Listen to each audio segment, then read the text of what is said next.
और महाराज जी जो मूर्ति है राधा रमन जी की, वो राधा जी का भी और कृष्ण जी का दोनों का स्वरूप है वो, या फिर सिर्फ कृष्ण जी का है? देखिए, दर्शन किया जाए तो श्री कृष्ण सामने विराजते हैं और बगल में जब आप घूंघट में देखते हैं तो वहाँ राधा रानी की गादी सेवा है। तो पर जो भाव का स्वरूप है, विग्रह देखा जाए तो ये कृष्ण ही है और यहाँ राधा रानी गादी रूप में है, पर भगवान का भाव से दर्शन होता है।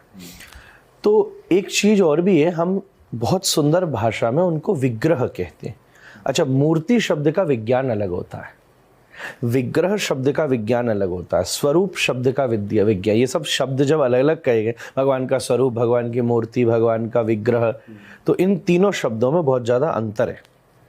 तो वो भी मैं कहूँगा, तो क्या माना जाता है कि राधा रानी श्री कृष्ण के संग ही एक ही रूप में है, एक मतलब दो आत्मा और एक तन रूप से राधा कृष्ण एक ही साथ विराजमान है, इसीलिए उनमें ही उनका दर्शन होता है। गादी सेवा का मतलब क्या होता है? जैसे ये सीट है जिसमें आपने मुझे बिठाया, ये आप सबकी सीट यहाँ डली है, तो और तो कोई नहीं बैठेगा, जब आप आओगे तो आप बैठ जाओगे। तो कहने का मतलब राधा रानी कृष्ण के संग है और उनकी गादी सेवा है वो, मतलब लीला चल रही है, दोनों साथ में खेल रहे हैं, नृत्य चल रहा है, गायन हो रहा है।